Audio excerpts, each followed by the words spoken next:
Знаеме честопати за жал дека во државава, но и во главниот град има многу сообраќајни незгоди, може да се видат тоа може да се види по самите билтени во МВР, но исто така и по социјалните медиуми. Ово утро се јавуваме во живо од брзата помош со цел да дознаеме колку повеќе всушност добива брзата помош кои што се поврзани со сообраќајни незгоди, но и како правилно да се однесуваме, односно како да пружиме помош правилно доколку се најдеме во таква ситуација. Ово утро моја денешна гостинка доктор Ана Џарева. Добро утро и добро дојдовте во нашата утренска. Добро утро.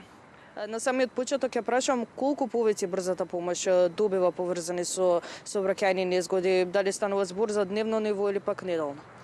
Во итната медицинска помош на месечно ниво имаме околу 1900 позиви, од кои што 140 до 150 позиви отпаѓаат на сообраќајки, тоа значи 7 до 8% од вкупните позиви се за сообраќајки.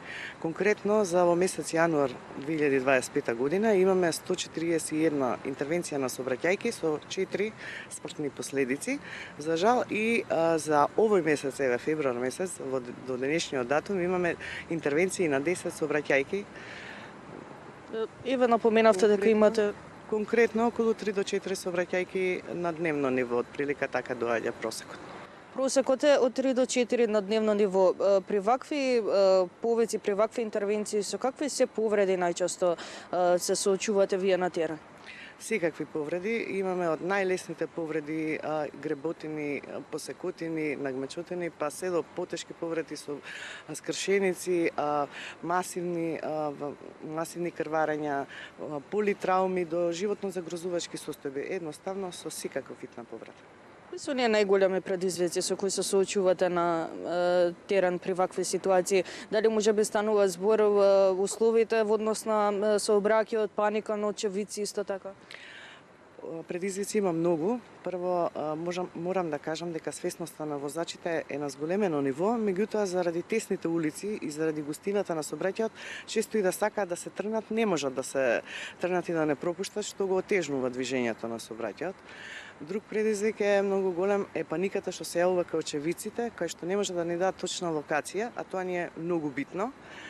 И предизвик имаме што работиме со мал број на екипи од 6 до 7 со 3 пункта, а треба да го покриеме цело подрачје на град Скопје и на приградските населби.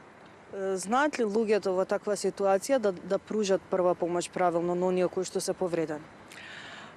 Се прави се мешаат поимите на прва помош и на итна медицинска помош, поготово кај нашето население. Прва помош е тоа помош што се дава првиот што ќе најде на лице место на сообраќајката и е должен и има законска обврска да даде.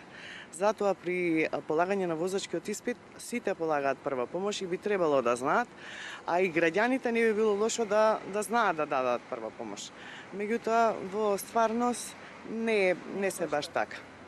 При самиот крај ќе ве прашам и кои мерки според вас би требало да се преземат за да се намали таа бројка која што ја напоменавте на дневно ниво во просек од 3 до 4 сообраќајни незгоди?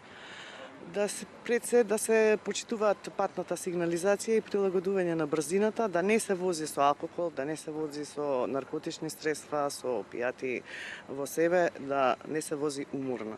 Умор кога имаат замор луѓето и да внимаваат на патот. Зашто алкохолот на почетокот го намалува стресот и ствара една еуфорија, меѓутоа при зголемена количина на алкохол доаѓа до неможност на реакција на рефлекси, координација на мускулатура, па така да и тоа е причината за да стане несреќа. Ви благодарам многу за одвоеното време и за сите овие совети. Фала ви.